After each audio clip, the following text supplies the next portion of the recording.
কাউকে পেতে গেলে ভাগ্য থাকতে হয়। অপেক্ষা করলে কেউ কখনো ফিরে আসে না। যে যাওয়ার সে ঠিকই চলে যায়। তাকে তুমি হাজার ভালোবাসা দিয়েও আটকাতে পারবে না।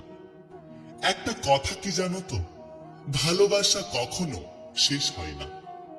ভালোবাসা শুধু বাড়তেই থাকে, কখনো শান্তি হয়ে, আবার কখনো কষ্ট হয়ে।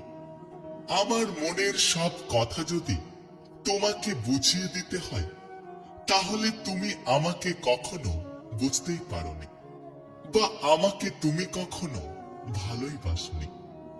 একটা সময় মন্দির দেখলেই মাথা নত হয়ে যায়, কিন্তু আর কিছু চাইতে ইচ্ছে করে না। সেই সম্পর্কটাই সবচেয়ে বেশি সুন্দর, যেখানে দুজন দুজনকে পেয়ে নিজেদেরকে লাকি মনে করে। যে তোমাকে সত্যি ভালোবাসে, তাকে তোমাকে জোর করে পরিবর্তন করতে হবে না। সে নিজের থেকেই তোমার জন্য নিজের বদ অভ্যাসগুলো বদলে ফেলবে।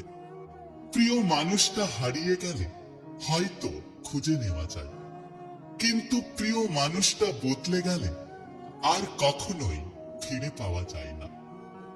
মানুষ হাসতে পারে তো সবার সামনে, কিন্তু সবার সামনে কাঁদতে পারে না।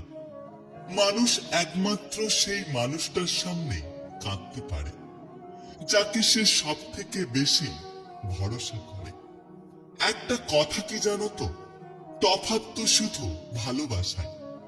কেউ পাহাড় সমান স্মৃতি ভুলে যায়, আর কেউ সেই স্মৃতি সারা জীবন বয়ে বেড়ায়। চাইলেই যদি সবাই নিজের পছন্দের মানুষগুলোকে পেয়ে যেত, তাহলে কোনো গল্পই আজ অসমাপ্ত থাকতো না।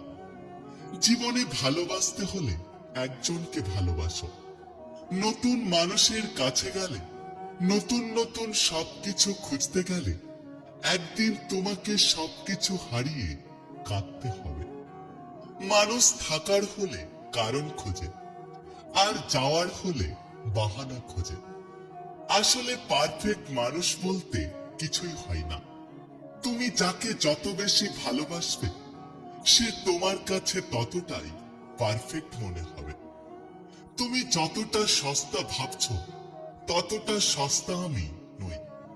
তোমার জন্য যাদেরকে অবহেলা করেছি, তারা জানে আসলে আমার মূল্য কতখানি। প্রত্যেকটা খারাপ মুহূর্তে, প্রত্যেকটা কষ্টের মুহূর্তে ভালোবাসার মানুষটার জন্য লয়াল থাকা, তাকে সম্মান করা, এটাই হলো আসল ভালোবাসা।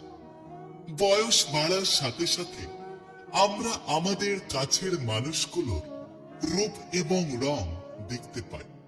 আসলে মানুষটা কেমন। আমরা অল্প বয়সে মানুষের রূপ, মানুষের রং দেখে আকৃষ্ট হই, কিন্তু আমরা যখন একটু ম্যাচিউর হয়ে যাই, তখন মানুষের ব্যক্তিত্ব আর মানুষের পার্সোনালিটি আমাদের বেশি আকৃষ্ট করে।